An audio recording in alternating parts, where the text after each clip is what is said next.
대한민국의 국기인 태극기, 언뜻 단순해 보이면서도 헷갈리기 쉬운 모양을 하고 있기 때문에 태극기를 잘못 그려서 생기는 에피소드들이 종종 생기곤 하는데요. 하지만 태극기는 세 발의 피, 세상엔 그릴 엄두도 안 나는 엄청나게 복잡한 국기를 가진 나라들이 많이 있습니다. 한번 보러 가볼까요? 언뜻 보면 색칠 공부책처럼 보이지만 이것은 바로 세계에서 가장 행복한 나라 부탄의 국기입니다. 불교를 상징하는 오렌지색과 세속 군주를 나타내는 노란색 바탕 위에 하얀색 용이 그려져 있습니다. 하얀 용은 부탄의 상징인데요. 부탄이라는 이름 자체도 용의 나라라는 뜻이라고 합니다. 부탄 사람들은 번개를 신앙의 대상으로 여기고 있는데 용이 바로 그 번개의 현신이라고 믿고 있습니다. 용이 주고 있는 여의주들은 부귀를 상징한다고 하네요.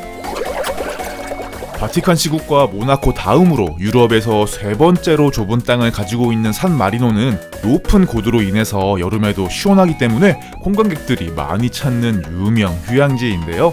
순수함을 나타내는 하얀색과 건국 신화에서 유래하는 파란색 바탕에 산 마리노의 국장이 그려져 있습니다.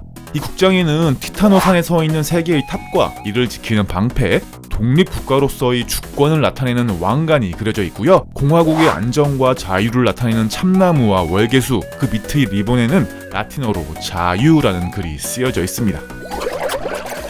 보르네오 섬에 위치한 브루나이는 1984년 영국으로부터 독립한 국가인데요. 이슬람을 믿는 술탄 국가이기도 합니다. 바탕의 노란색은 술탄을 나타내고 흰색과 검정색의 대각선은 대신들을 의미합니다. 그 안에는 브루나이의 국장이 그려져 있는데요. 이슬람 국가답게 초승달이 그려져 있고 그 안엔 언제나 신이 인도하는 대로 복종하라 라는 글귀가 있습니다. 브루나이의 공식 명칭인 브루나이 다루살람, 즉 평화의 나라 브루나이가 리본 안에 적혀 있고요. 그 위의 날개에는 정의와 평화, 양상과 깃발은 주권과 왕실을 상징하고 국가가 국민을 보호한다는 의미로서 손을 그려 넣었습니다. 어때요? 이쯤 되면 슬슬 태극기가 너무나 그리기 쉬운 국기라는 생각이 들죠? 하지만 앞으로 더 어마어마한 국기들이 남아있습니다. 세계에서 가장 큰 사원임과 동시에 동양 건축의 진수라 불리는 앙코르와트. 캄보디아인의 앙코르와트에 대한 자부심은 국기에서도 확인할 수가 있는데요. 불의에 대한 투쟁과 강인한 캄보디아 정신을 나타내는 빨간색과 농업과 환경을 상징하는 파란색 줄무늬 바탕에 앙코르와트의 그림이 들어가 있는 것이죠.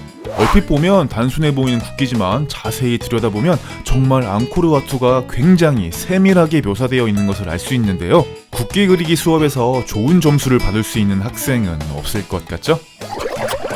이번엔 열정의 나라 멕시코입니다. 1810년 스페인과 독립전쟁을 벌일 때 삼색기가 처음 사용되었는데요. 초록색은 독립, 희망, 천연자원을, 흰색은 종교의 순수성과 통일, 정직을, 빨간색은 백인, 인디오, 메스티소의 통합과 독립을 위해 바친 희생 등을 의미합니다.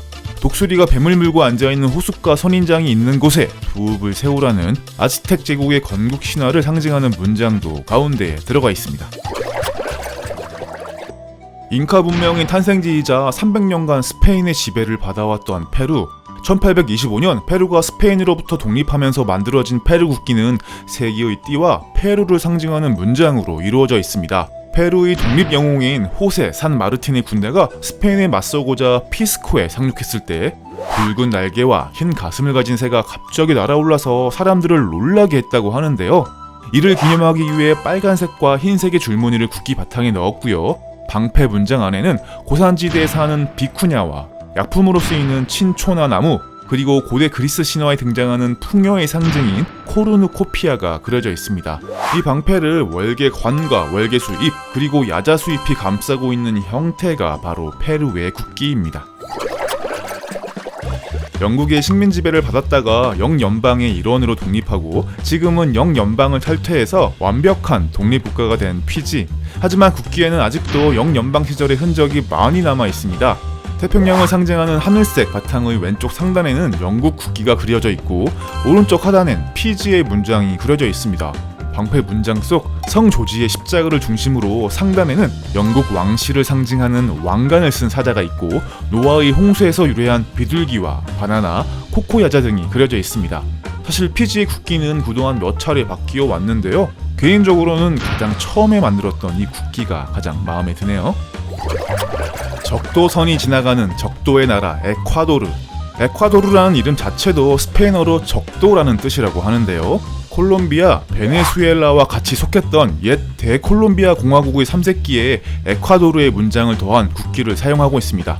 때문에 콜롬비아와 베네수엘라도 에콰도르와 비슷한 국기를 사용하고 있죠. 가운데 문장에는 심보라소 상과 상선과 바다, 그리고 태양과 곤도르가 그려져 있고요. 하단에 위치한 도끼는 공화국을 상징한다고 합니다.